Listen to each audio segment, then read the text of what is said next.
This is a podcast or something like that. What's up? What's up? This is going to be such a great episode today. I'm so excited, and welcome back to the Verbal Journal. This is the 7th episode, and you know what they say? 7 is when podcasts usually come into their own. So we are really getting our feet, I was going to say on the ground, but then I also wanted to say like we're getting off the ground. So with this podcast, we're really starting to get our feet planted, and we're also starting to really take off the ground. So it's a very confusing metaphorical situation, but we are doing both. And I'm really excited. I actually have a ton to talk about today. A lot of different stuff. So as I said last time, I was sick. Borderline should not have done the podcast because my voice is still recovering from being sick, and it probably wasn't a smart idea to talk for an hour last week, but I did do it, and I'm glad I did. I don't think it affected me, significantly. I didn't hurt after. I just can't imagine it helped. But it was a hell of a week. Let me tell you, it was not a normal week. I canceled tons of appointments because I couldn't work. I was unable to work.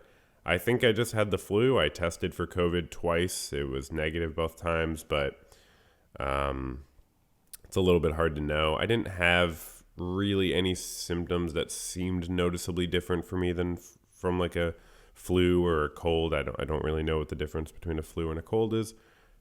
Feel free to let me know by emailing into verbaljournalpodcast@gmail.com. Wow, this is the first time we have ever given the name of the email, the mailbag address, this early on. I'm always mentioning it at the very end, and I'm like, why am I waiting until the very end? So if you have no one emailed in for this week. That's shocking because I was giving such interesting responses. If you have a question, a comment, whatever you want to connect with the pod, feel free to email in to verbaljournalpodcast@gmail.com. Okay, so canceled a bunch of appointments. Couldn't really work. Stayed in bed a lot. Also just sort of nursed my wounds and, drank tea and just tried to recover. And, my clients were obviously super understanding. It was annoying because a few of them I rescheduled twice. I was like, oh, can't meet Tuesday, but I'll see you Thursday. And then it's like, no, I actually still can't meet. Sorry, I'll see you next week. And it sucked to have to do that, but you don't really have a choice sometimes. I mean, you just have to, do it. So, and I don't cancel appointments very often. I'm very professional about that. I don't cancel them, unless I absolutely need to. So, I feel no guilt about it. It is interesting to think about it from the perspective of like a working situation, because I canceled, I think 11 or 12 appointments. I still had a few. I still saw a few people on Monday and Friday. But I canceled about 11 or 12. So it's interesting to think about it as basically I took a $1,000 ish unpaid. That's not the right way to say it. It's like I took a 5-day or 4-day unpaid sick leave and lost about $1,000 of my paycheck from my boss, but I'm self-employed. So yeah, it's just interesting to think that is one of the downsides. I don't think there's any way around that. When you have your own business, it's just unpaid sick leave as far as I'm aware. Good thing I'm still getting passive income from YouTube. It's $4 a day. And you get it every month. The YouTube views definitely go down when you don't release a video for 2 months. That's where we're at right now. But we'll talk more about that in a bit. Still making tons of progress on the Breaking Bad script. So lots of interesting updates regarding the channel. Let me have a sip of coffee. Hope you're doing well if you're listening to this, and yeah, we got a lot more to talk about. Let me get some coffee in me.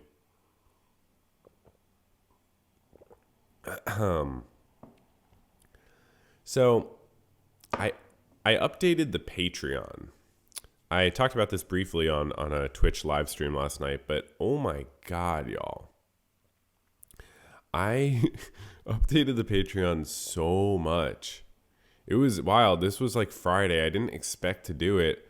I went to Zoe Blade's Patreon because she's an extremely talented musician and does video essays too. And I was like, okay, I'm going to give her some money. And then she just had the best, like most well-written, just like simple but like persuasive and like concrete sort of like writing for what the tiers were and writing about herself. And then I looked back at my Patreon and holy shit. I'm really not joking. Like it was bad. Like I didn't take the opportunity to like explain myself. Like and to like just talk about why I do this and like what you're giving money to. Like all the tiers were like disorganized. The images were the main thing that got me started on it. I had like procrastinated fixing the image sizes. The rock stacking tier was complete. The image was sized completely differently. Also, the color scheme just didn't make sense because it was like, you know, my sort of channel color aesthetics and then the yellow rock. It just made no sense. So I figured out the image sizes. I brought things into Photoshop. I did a bunch of different versions. I made it how I want it. Then I added a $10 tier. I'm like, why not just add a $10 tier? You know, I have a $1 or $4. The $5 is just rock stacking. People sign up for it. They don't even know what rock stacking is. They want to give me $5. Why don't I do a $10 tier also? And then I just organized a lot of it to make sure like it's just clear what people are getting. It was kind of unclear and borderline misleading in certain places. It looks so much better. And then I wrote like it was funny because I thought I was done. And keep in mind, this is like 2 or 3 hours. Like I was being a perfectionist about it, but it was like, this is copywriting. Like people get hired for this to write copy on websites. You have to make it like it's, I wanted to count up how many words it actually was. But it was, I want to say it was like thousands of words, but like maybe it wasn't. But all the tiers, like I had to rewrite them because a lot of them are repetitive, but you're also adding information and I have this like writing voice I go into that's almost like kind of snarky where it's like, yeah, you don't really get anything else with this tier, but you get to give me more money or something. And it's like, there's nothing wrong with that attitude. It's like cool to be funny and stuff, but like, I don't know. There's like a way to do it that's actually engaging, and there's a way that just seems lazy. And yeah, a lot of my approach to the Patreon was just like, I set it up when I started the channel because I was like, hey, I might as well start, I make extra stuff. I might as well start putting my extra stuff on the Patreon. Like just have a backlog of stuff. And it's cool. I don't know how many people ever go back to it, but it's there. There's like songs, videos. There's like shit from when I started my channel. There's like a funny meme video of Jordan Peterson. There's like a bunch of like small things. But I didn't go back and update it. And that's all it is. So I went in, I made it so much better. I'm really happy about it. It just makes a lot more sense, and it's like more funny and interesting and fucking persuasive. It's more like, hey, this is what I'm doing. And like I've started to just like, yeah, I don't know. I'm at a really good point right now where I'm like finishing the whole Better Call Saul stuff was awesome. Now being on Breaking Bad, making that jump, like doing this huge project that Breaking Bad is, it's really just putting it in perspective. Like, what do I want? What's the whole point of this? Like, what am I doing here? Okay. I don't think of myself as like a content creator. Like I kind of don't. Like I'm making stuff that is also content, but it's like it's not about the content. It's about like, why am I making this stuff? So anyways, yeah, so I like did all those changes and I thought I was done. And then I got to the point where I was like, oh, I didn't change the main thing, which is sort of what I was just referring to a minute ago, which is like the first thing you see when you go to my Patreon page, like just the who am I, like about me, like why are you and so I added this like whole description of like my story and just like why I got into art and like what I'm doing. And I framed it as like, hey, the YouTube channel is an extension of obviously my writing and my other art I've done in my life. And like, it's just, and I even explained like my inspiration. I didn't go into full depth on the Patreon, but like, I'll do so here. I can tell you the exact moment when I decided to have a YouTube channel. It's kind of interesting. So it was over the beginning of the pandemic, maybe a few months in, maybe it was like the summer or something. And I had watched a bunch of video essays. I had first gotten into, I think, 3 Arrows. I didn't watch YouTube at all before this. I mean, I just didn't know about it for years. I'd watched it when I was a kid and stuff. I cannot remember how I found out about 3 Arrows. I think it was through, I don't know. Someone mentioned it online, or like, I remember going to the Rational Wiki page for BreadTube or something, but I can't remember if that was after or before, but somehow I was led to realize like, oh, people make video essays? Like what? I had no idea. I had no fucking idea. It had never crossed my mind that people were on YouTube doing video essays about interesting subjects. And the first one I saw was like, yeah, 3 Arrows, who's just a master of the craft. Released a new video this past weekend also. Smart creator, knows to release on a Friday. That's the tip for you creators. I mean, if you make things once in a while, you might as well release it on a Friday morning. So, more coffee. I hope you like the dead air when I drink coffee.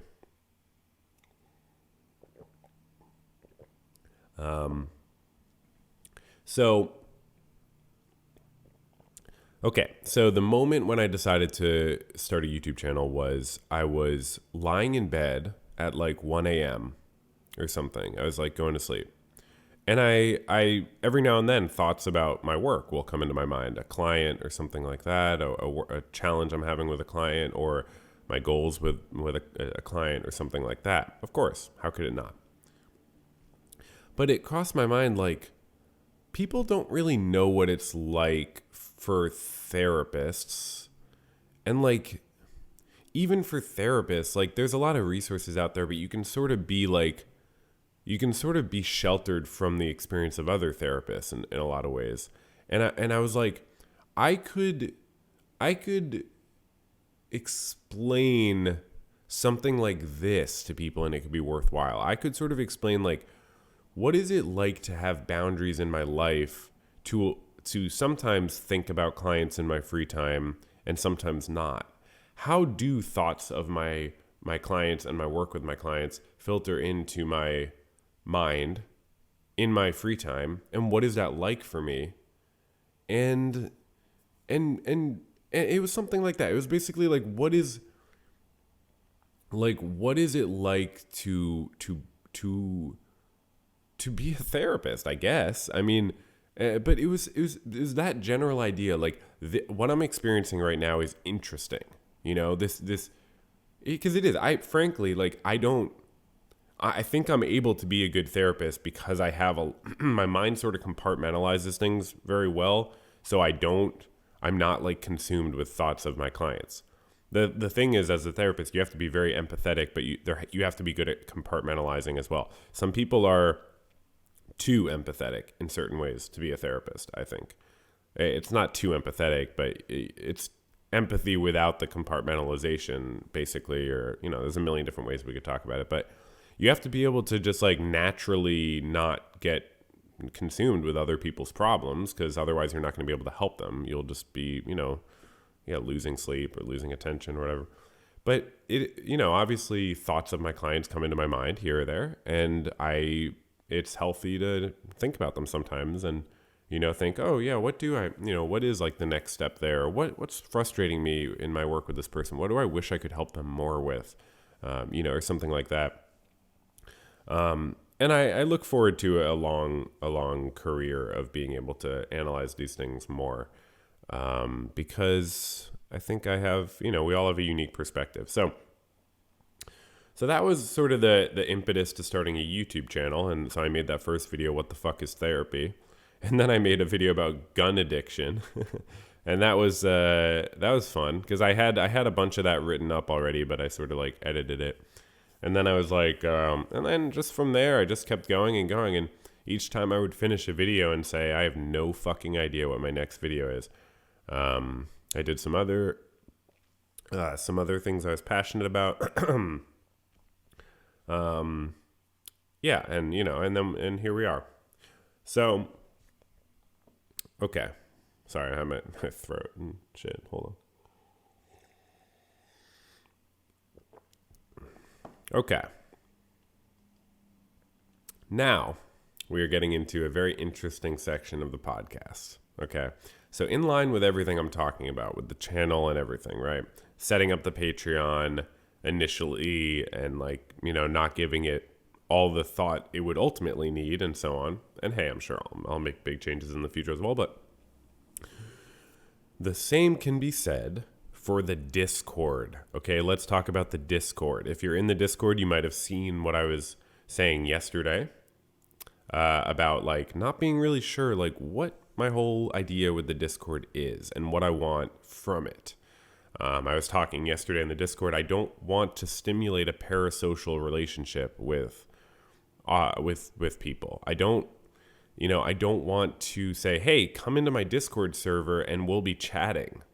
I was criticizing a chess podcast on my live stream last night for a variety of reasons, but one of the things I didn't mention about them is in their description on their YouTube videos, they're like, join our Discord and chat directly with us. These super grandmasters. And I'm like, really, y'all?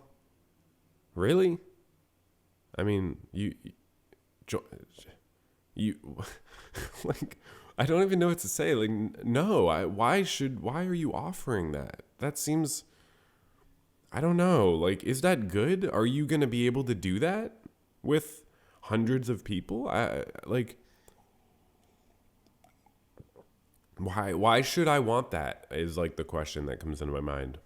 I mean, Fabiano, I would want to chat with you, but not if you, I don't know. Not in this way, but so I'm very serious about not wanting to stimulate a parasocial relationship with viewers. And it's hard to really explain. So I wanted to dig into it more here, and then we're going to talk more about the Discord. So parasocial relationship, it's like when you feel a connection with someone, but it's not like a normal social relationship. Maybe you never see each other in person, or you just don't communicate all that much. You don't actually get to know each other. So it's not really about what makes it parasocial. I don't think is that it's online. What makes it parasocial is that it's just really fragmented and not a cohesive social relationship. I don't know. That's a little vague, but the point is, when I say I don't want a parasocial relationship, I don't want people to expect me to communicate with them like a friend would. When I reach out to my friend, if they don't respond for a few days, I'm annoyed, and I should be, and they should be if I don't respond, but I'm good about it. But there's no reason to create that sort of dynamic with people I barely have any knowledge of or interaction of.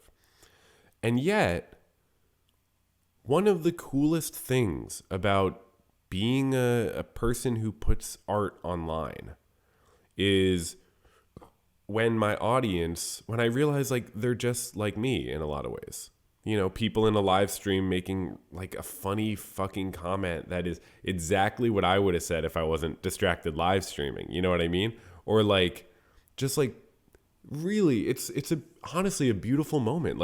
Some of my happiest times in the last few years as a creator are when I'm live streaming and you all or whoever cracks me the fuck up. I'm like, yes. And in a way, maybe that's, I don't want to say that's parasocial. That's just that's a nice social interaction. What can make it parasocial is if there's expectations that come along with that of like, I don't know, more interaction or like a relationship. Like there's a, and so it's odd because like, on the one hand, I have the relationship of being a person who creates content, and then I'm interacting with people who view my content. But on the other hand, and this is always present, we're both just people. And so it can just kind of vacillate back and forth. And I don't really want it to be the relationship of like a creator to a viewer. I like never say the word fan because I have no interest. Like that's not what I want.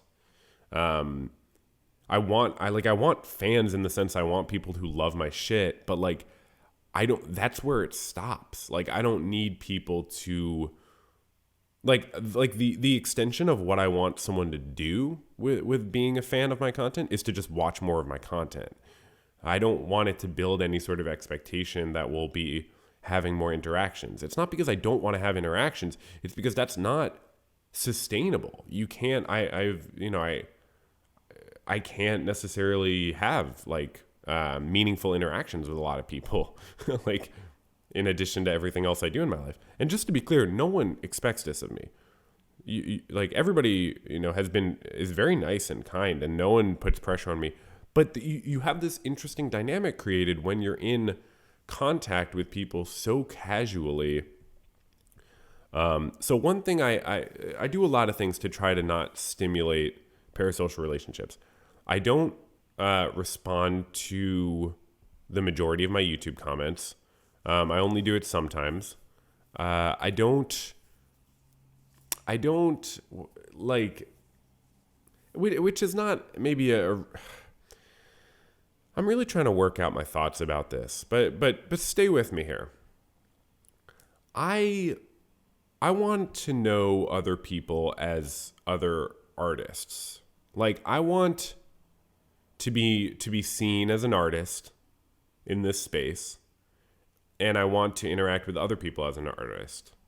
One day, I want to travel and meet other people who create stuff and put it online or don't put it online. I want to have people travel and to me or meet up, in some cities or something and like explore art together and get inspired. But this would not be with viewers of my content. And even if it was, it would not be with viewers of my content insofar as they are viewers of my content. There's no point. I mean, I don't care. Like, who knows? Maybe one day I'll be a Twitch partner and I'll go to TwitchCon or something. And like, yes, it would be very cool to meet in person people who watch my live stream. Like, that's like not parasocial, because that in a way that's like realizing the actual social relationship. Like I'm getting a little ahead of myself. I want to get back to talking about the Discord because this is central. Okay. So when I created the Discord, I created it. I was like, I think one person had asked in like a YouTube comment, and I was like, oh, Discord. I knew some other creators had it, and I was like, okay, maybe I can give it a shot. It was the same as Patreon, where I was like, I might as well create it, right? Now we're at the point where people actually chat with each other in the Discord, but it wasn't like that even just a few months ago.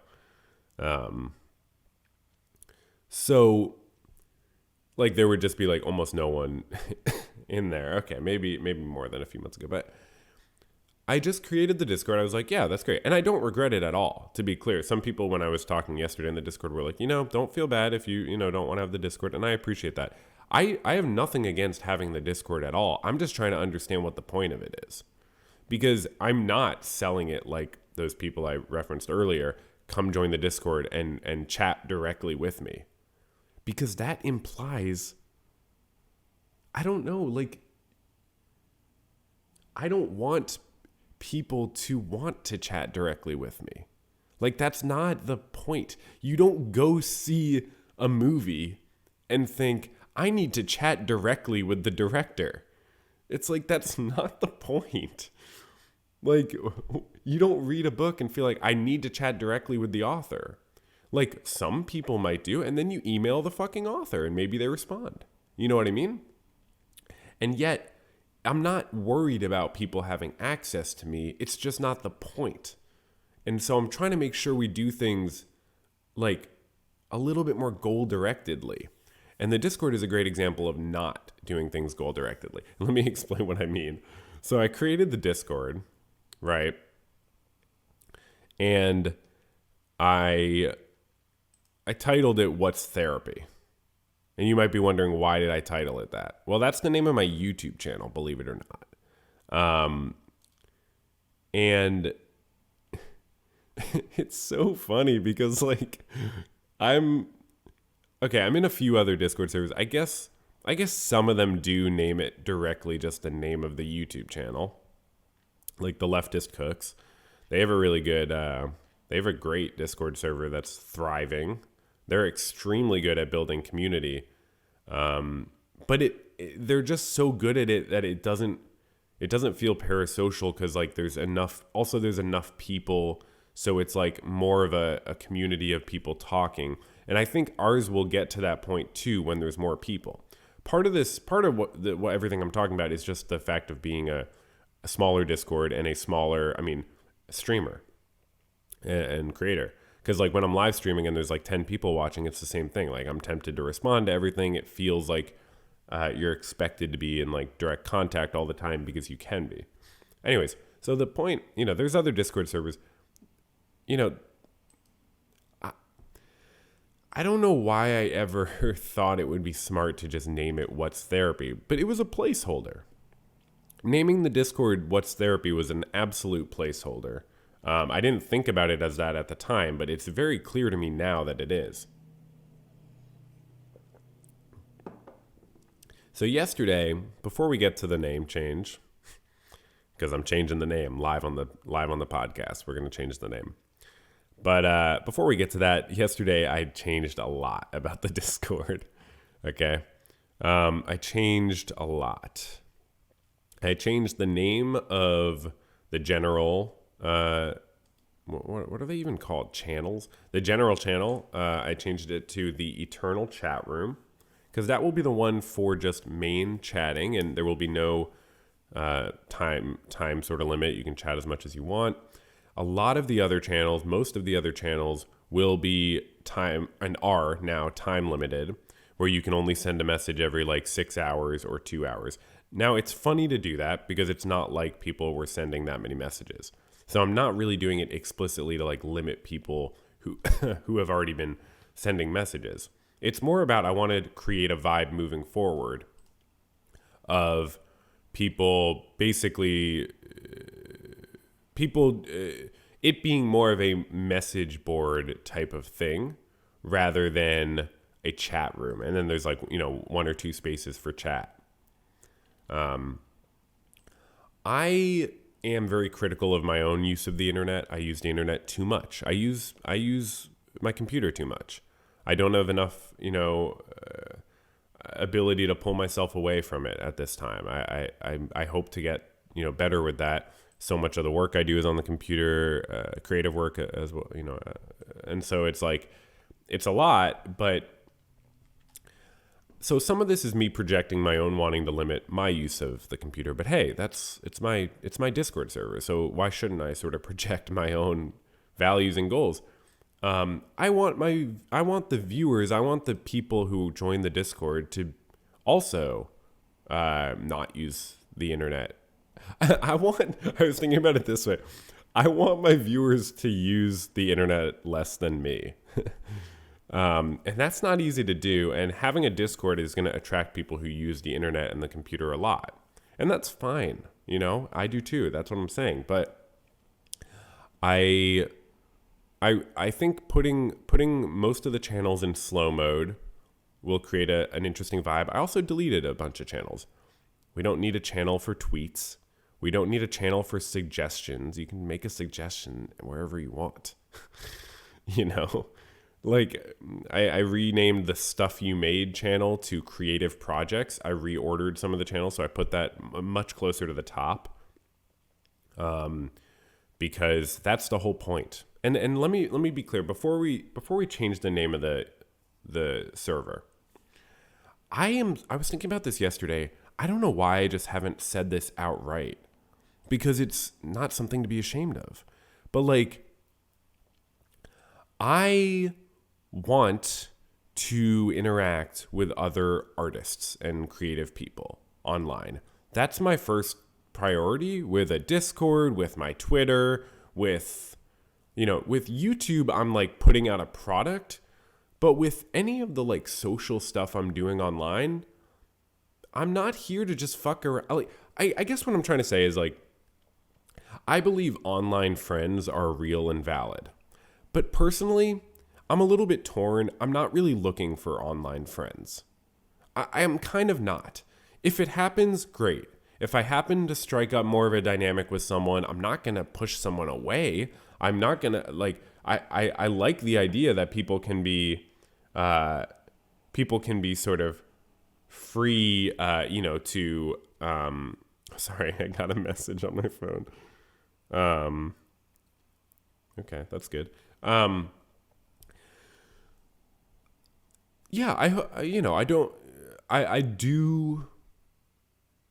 guess what I want is like, if I'm going to be online friends with someone is what I'm trying to say. If I'm going to be online friendly with someone and friends-ish with someone, it's not because they like my videos.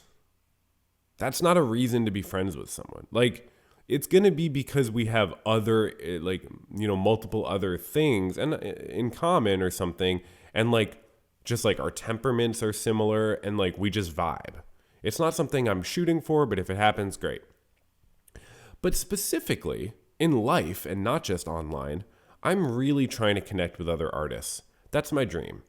My fantasy from a young age, from 18, 17, I want to be a fucking artist. Now I have the privilege of being a therapist as well, but that doesn't change that I also want to be an artist, and I am an artist. But it's like, what I mean by that is like, I want to be in community with other artists.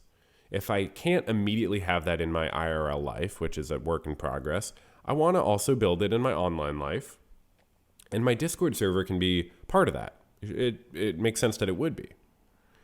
What I definitely don't want is any sort of fan club. And I know that my Discord is not a fan club and people are very chill and no one's like making me feel like I'm some celebrity or something. But I'm anxious about these subtle sort of like differences.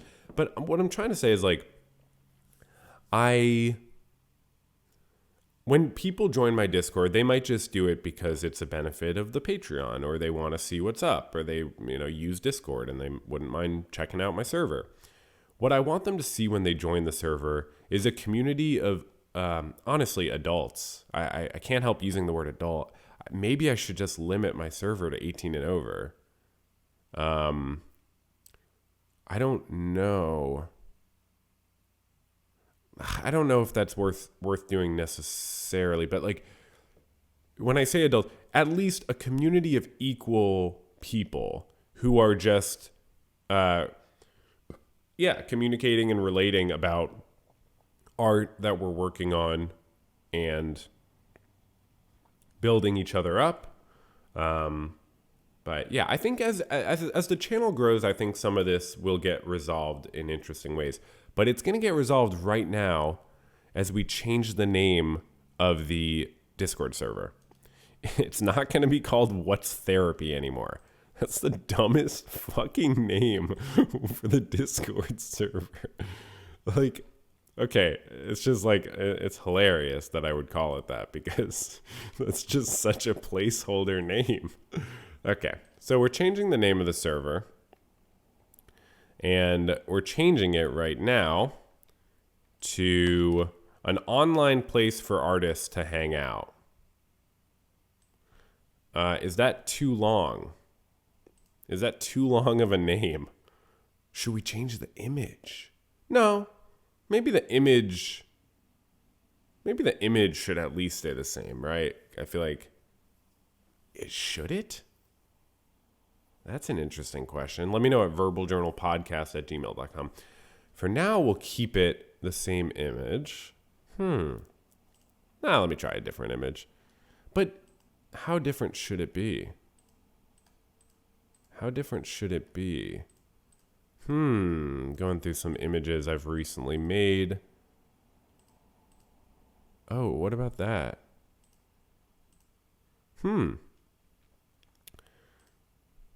Okay, yeah, maybe it will be a slightly different image. Huh, yeah. At least like, okay, maybe I'll do a slightly different image. Yeah, at least to sort of like denote this change we're doing. And then we'll call it an online place for artists to hang out. Is that a good name?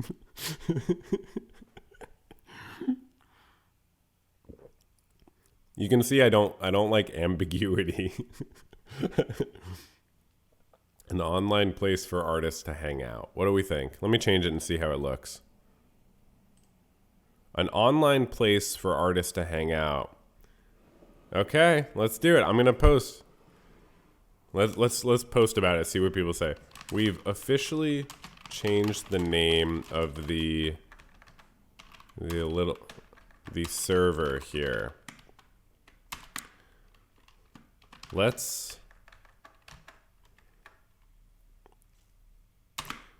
It is now unambiguously, that's a hard word to spell, an online place for artists to hang out. So another thing I did was I turned off reactions in the whole server, so no one can do those like Discord reactions where you do like little, oh my god, like this reaction. And like I feel, a little bit of a Grinch doing that because they are like fun and cute. People can still do emojis, I believe.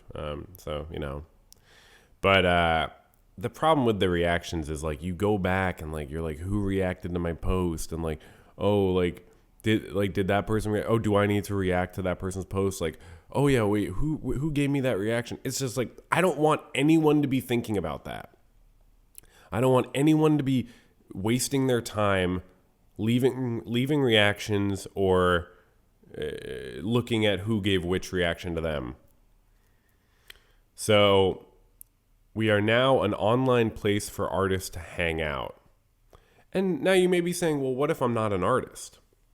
I don't really believe that anyone is not an artist.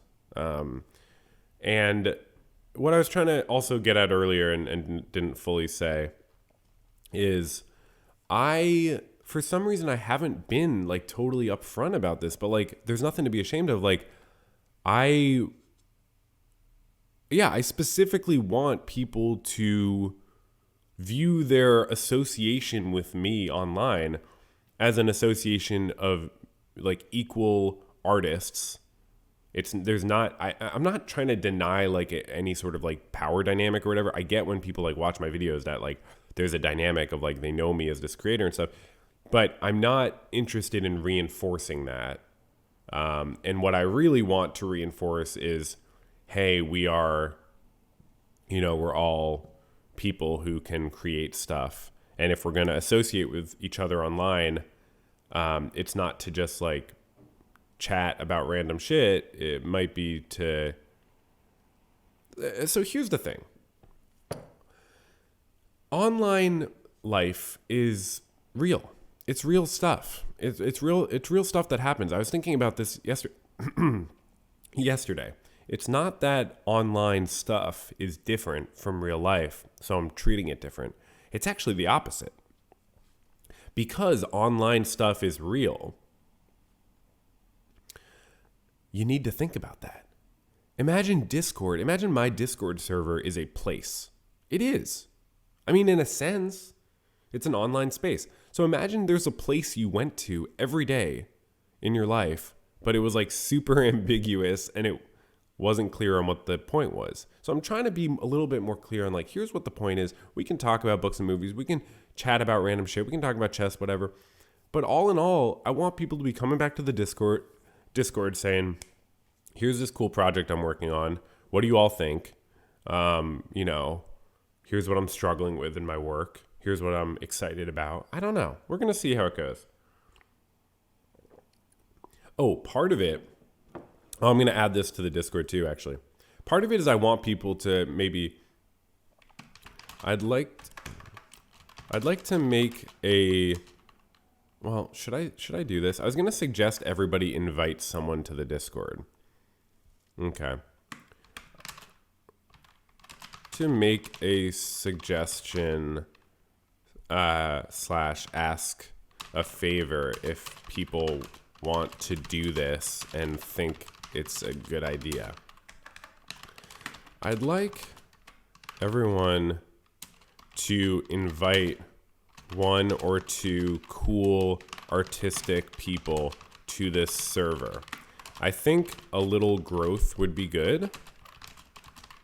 And I'd like people to join from a source other than my YouTube channel. Please invite people you think would be a good addition and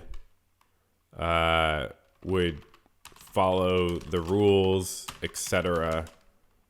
And maybe just invite one or two for now so we can grow a little bit, but not too much.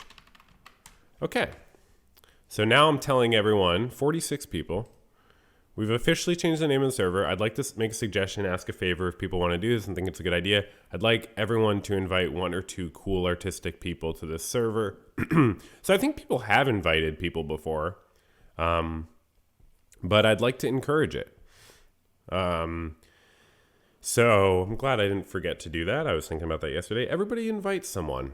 Go ahead and invite someone or two people. I'd like it, and that's part of it not just being centered around me.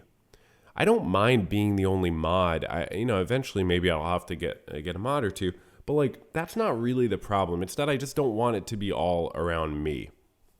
So let's see how that goes. This will be interesting.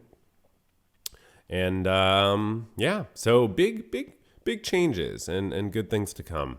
So yeah, and the other thing is like, you pay money to have access to a Discord, like in a weird way. Like a fair number of the people in the Discord server here, like signed up through the Patreon or a YouTube membership, and then that's one of the benefits, and that's a really cool thing, and that's part of why I did it, to like give more to viewers and say, hey, we can have this sort of online space to connect, and that's one of the benefits of you giving me money. But I've always been very clear with myself that my Patreon and now YouTube memberships, like it's mainly just to get paid for the work I already did. And so the benefits I give, I put very little pressure on myself to give extra benefits. I do this podcast because I enjoy it. No part of my motivation for the podcast was like, oh, we should have more content on the Patreon. I was totally fine not posting anything for 2 months. Because I don't see it as that way. It seems like it's worth, hey, if you watch 10 of my videos, you spend, you spend 5 hours watching my stuff. Yeah, you can pay me $5 if you want, and then you can stop. You know what I mean? Or like whatever you want to do, or, people can do whatever they want. But I've always communicated it to myself in that way because that seems to me like true and healthy. Anyways, still, in a way, this creates the sort of thing where like Discord is a little bit of an exclusive club. You pay to get in, and like I made it explicit. When did I post this? Back in January, saying if you get access to, I put it on the rules page of the Discord. If you get access to the Discord by becoming a channel supporter, financially, you can stay in the Discord after you no longer are a channel supporter financially, assuming you don't just do it for one day or like some little shit or something, because I do not want people to either continue paying for members. Yeah, I just don't want that. Like, it's ridiculous. You're not getting anything out of the Discord. Like, it's very little that you can really get out of this. And it's very little that I want people to expect to get out of the Discord. So, thinking about it as like some sort of like product you purchase just doesn't, track for me. Now, one other thing I wanted to mention about the Discord, and then we're pretty much done talking about that. So I added a forum there, instead of like just the channels, you can add a forum, which is just a slightly different format. And I started 2 posts. One is just like, who are some good lesser known artists you like? Because, hey, that's why we're here. Let's talk about cool art. And then the other one I did an introductions one. And you may be thinking, why'd you start an introductions channel? Isn't that going against what you're saying about parasocial stuff? I don't think so. Let me explain my logic. So I started this introductions post. I did the first one. I said, I'm a 28 to 33-year-old man or whatever from the US who started this Discord server because it seemed like something I might as well do to connect more with people who watch my videos on YouTube. And then I asked people like what they're striving for. In my life, I'm striving for some combination of helping others while reaching my full potential as a creative person. Always challenging myself to work on projects that stretch me in different ways to communicate more important ideas more interestingly and learn about myself in the process. So I feel that creating a place for introductions is actually in some ways less parasocial. Maybe that's wild, but like, it's like if we are going to hang out in an online space together, I'd prefer to have us understand we are human beings coming to this space. And like, maybe it's okay. Like if we know a little bit more about each other, just a little to put a little flesh on it. Like, does that make it more parasocial or does that make it less parasocial? Does that make it more actually social? I honestly don't know. I'm like, but it seems to me like, I don't know. I wanted a place for an introduction, less to learn about other people or have other people learn about other people is what I mean. And more so people can assert themselves. Basically, what I'm saying with the introductions is like, if you're in the Discord, you don't have to introduce yourself. I don't care. I literally couldn't care less. But if you want to, it's a way to like say like, this is why I'm here, basically. I also kind of wanted to just, ask like, why are people here? Like, what do you want to get? I almost wrote like, what do you want to get out of being in the Discord? But I'm like fucking such a social worker. Oh my God. But, you got to have SMART goals: specific, measurable, achievable.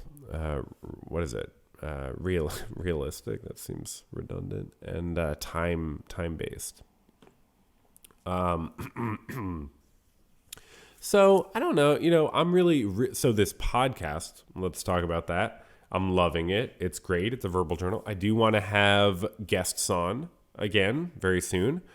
Thinking about how to do that, of course, that we could do, so we did that Discord chat actually like 2 podcasts ago. That's a great example. That's what I want, people coming together and talking something through. Now I could have planned it a little bit better. There are some things I'm learning about just like how to make sure we have we use Discord in the most effective ways to, have that sort of symposium, but we're definitely going to do more of that. But also just more like one-on-one chats with guests would be really good too. But there's a lot more to come for the podcast. So if you're enjoying this, if you listen to it, actually, just let me know. You can email into Verbal Journal podcast. verbaljournalpodcast@gmail.com. Just let me know you listen if you want to. You do not have to. And okay. All right. So that's all that. That's all the excitement with the channel. It's a brave new world we're entering here, and I hope you are excited about it. Now, for the most important stuff, I made a mistake on the previous podcast episode. I know you've been waiting the whole time to hear me address this, and everybody's been very upset about this. I lost my train of thought. And it was at the, it's at the 3 minute and 55 second mark. I crack up and laughing about something, and then I start explaining why, but completely got sidetracked to talking about my views about COVID mitigation, and I did not find my way back. So I cracked up, and I mentioned something about crowd counting, and then I cracked up, and then I brought up the Steven Crowder COVID video I made, because in that video, there's this clip I showed of him saying that they had like a certified crowd counter or something, but he's so clearly lying. Like he And yeah, I get that there are people who work as crowd counters. It just seemed like he was totally lying. The whole premise of his video was about how they totally had a lot of people at their rally, and the media lies about numbers and stuff. And I don't know. He definitely seemed to me to be lying. His wording too, I don't remember. I don't think he said certified. Oh yeah, no, I think he might even say like in certified in crowd counting or something like that. Or I don't remember the exact wording, but it did not inspire confidence. Maybe actually he just looked like he was lying because as he's talking about his crowd and he's making this whole video about his crowd, do you think he realizes like my name is Steven Crowder? Do you think he puts that together? I just put that together. I made that whole video. I never thought about that. You fucking damn well bet I would have made a pun in that video if I thought of that. How did I not think about that? He's talking about his crowd the entire video, and his name's Steven Crowder. It's literally, if you lived in Germany and your job was a crowd counter, hundreds of years ago, your family name is Crowder, right? That sounds like a Crowder, maybe spelled like Krauter. This is getting unfunny. I don't even understand what I'm talking about. Okay. Anyways, one other thing I wanted to follow up on with previous podcast stuff, and it's actually related in the sense of COVID and stuff. The point I was talking about where I was saying like on I think it was last episode, maybe the one before. No, it was last episode. People who like anti-maskers and anti-vaxxers and like who they're anti-maskers and they're anti-vaxxers, but they still will like get mad at Democratic politicians for bungling, their response and like being responsible for elder folks passing away from COVID and stuff like that. Like Crowder did that, so I think other people do as well. But maybe it was just him being a weird sort of ideologue thing. But he literally, it's like, I don't know if he's an anti-masker or an anti-vaxxer. I don't remember. I think he's in those realms. But my point is like people who are like, COVID's not a big deal, but then also get mad at Democratic politicians' response. It's really interesting because it is totally fair to get mad at Democratic politicians' response. And I was also thinking about Dr. Fauci because I was watching the Sad Boys podcast, which is the YouTubers Jordan Adika and Jarvis Johnson. And they had Frogan on, who I'd seen a few times online, but I'd never actually heard her speak or watched her stream. But she was so cool. And like, it was such a great podcast episode. Honestly, that podcast kicks ass.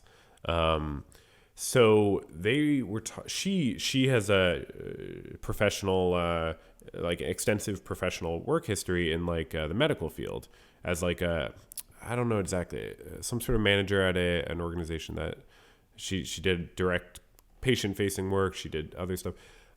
Anyways, she knows a lot about things. And she mentioned how Dr. Fauci didn't do a good job in a lot of ways. And I was thinking about that. And obviously she's right. I mean, like he could have communicated a lot better, actually, if you think about it. Like it was extremely unclear. At first, the entire U.S. government said, just wash your hands. I believe they said don't even mask, like at first, right? And there are other things like that, and people hold that against them. But it's in that same way I was just talking about. It's often like, okay. So what I'm trying to say is, so Fauci did not do at all as well as we have every right to expect our leaders to do in the U.S. or anywhere. Like, you can expect not just someone to be like a decent fella. You can expect them to do their fucking job when it's the most important job. Well, asterisks for that. Let me come back to that in a sec. But we can expect them to do their job really well and excel at it. And he only did a fairly okay job for a while, but not initially when we really needed it. And okay, but here's the thing about that. And obviously they were not doing this on the Sad Boys podcast, but it made me reflect on people. They were criticizing Fauci, and that's fair, right? It's a passing thing in a larger discussion, and it's very, very fair, justified, and good criticism to make.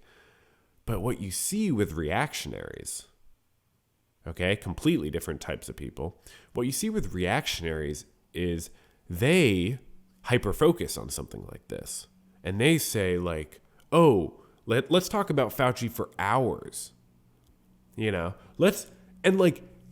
What a cope, right? Because that asterisk I put a minute ago, like, Fauci was one of the most important jobs in the country at that time. But let's be real. Who was the most powerful? Who was the person most responsible? Who was the person who genuinely did the worst job on the biggest, most massive scale, most consistently from the beginning of the entire ordeal? Who is the person who single-handedly, like, if there's a car rolling down the street and no one's driving it, and it is just hitting a bunch of things going back and forth, it's smashing into cars, and like people are like pulling away and like driving off, but you'd want someone to like maybe stop the car from going down the hill. Like, you can be mad if there's like a tow truck driver that just like drives off instead of, I'm trying to stay with the metaphor. Say there's some big truck who could stop the car from careening down the hill, but they like only do a half-assed job and the car still smashes into everything. You would be upset with that tow truck driver or whatever. It's like, well, couldn't you have stopped the car better? You just clearly didn't stop it as best as you could. You'd also be like, okay, but the driver who got out of that car and then let it go down the hill, that's the real most person responsible, right? This is just a metaphor that came to my mind. Oh, shit. Oh, man. A friend just texted me a really good text about something. I might go to a chess event at some point, playing an IRL chess tournament. That would be really fun. But you have to divvy up responsibility in rational ways. And so the president of the United States obviously is the one most responsible for the absolutely horrible response to this pandemic that the U.S. has done. That's had enormous consequences for so many people, whether we want to think about it or not.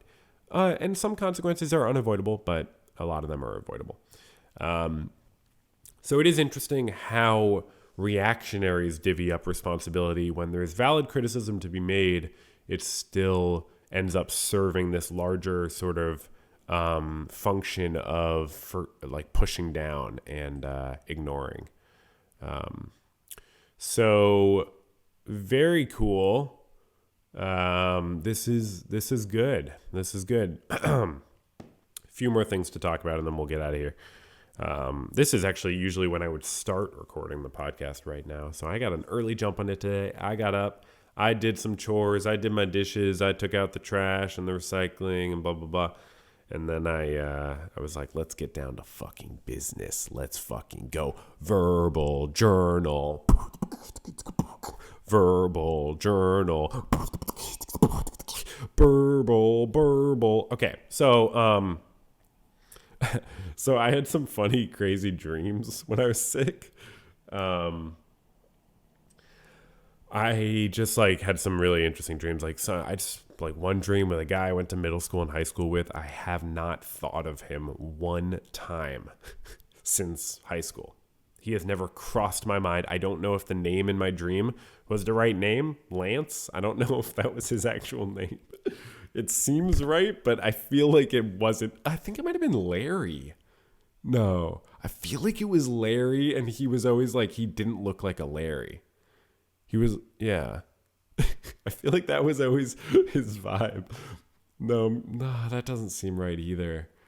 Okay, anyways, that was a funny dream because he was like at this wedding I was at in my dream, and he was in the toilet stall. I don't know why I saw into the stall, but maybe the door was open. I was like, oh, hey.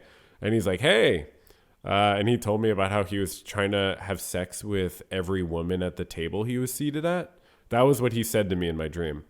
He's like, yeah, I'm trying to have sex with I asked every woman at the table I'm seated at if they want to have sex with me. And I was like, yeah, that sounds like something you would do, actually. Like, that's what he was like a little bit when in high school. So my brain, and he still looked like similar, basically a slightly elongated high school student, maybe. He still looked like a high school student. So it was like elongated by height. I mean, by the way, please give me a break. But it was like exactly how I remembered him. My brain was not really able to like age him, I've never seen a photo of him or had any interaction with him since high school. So my brain was not like, let me try to think of what Larry or Lance. Okay, anyways, let me talk about a different dream. That was not the one I wanted to bring up. So I had this other dream where I was just like petting these really nice dogs. I can still remember them. One of them, I don't think I've met that dog before. I have, but I can't place it. And then another one was a family member's dog, but it looked totally different in the dream. They would be so mad if I told them. If I was like, hey, your dog like was in my dream, but not even how he actually looks. They'd be like, fuck you. Dream about my dog more accurately, you fucking piece of shit. No, I'm just kidding. And then at this other point in this petting dog stream, someone was telling me to search something on my phone. They said, search bread pud. Like, I have no idea why. And then I was like, bread pudding? And they're like, no, just bread pud. So I'm literally telling you stuff I dreamed about. And then I woke up from that dog bread pud dream. To this funny idea. And it was like one of those things, like, I feel like I thought of it right when I woke up, but it also is like, seems like I might have dreamt it right before I woke up. But it was the idea of someone writing a Mother's Day poem to their mom about how she's the Joe Rogan of moms. Like, if someone's like a really big fan of Joe Rogan, and then they just love Joe Rogan a lot. And then when it's Mother's Day, they're like, oh, I like love Joe Rogan. Like, I'll just like, my mom knows I love Joe Rogan. I'll just write a poem about how she's the Joe Rogan of moms. And it would just be something like, Mom, you're the Joe Rogan of moms. You're a great listener. You're strong. I don't know where I'm going with this, but that's just what was in my mind, and I thought it was funny. I don't really have anything else to talk about. This has been an extremely good podcast, and I think I'll let us go now. I hope you enjoyed listening. Feel free to write into verbaljournalpodcast@gmail.com, and let me know what you think of the stuff we talked about today. All right. I'll talk to you. Oh, next week will actually be interesting because I do have family visiting me. I'll probably, I think I'll still do the podcast. I think they'll be leaving Sunday, potentially, actually. I have a super busy work week, and I'm very, looking forward to getting back into it. Hope your life is going fairly well for you, and, catch you on the flippity flop. All right. Bye. This is a podcast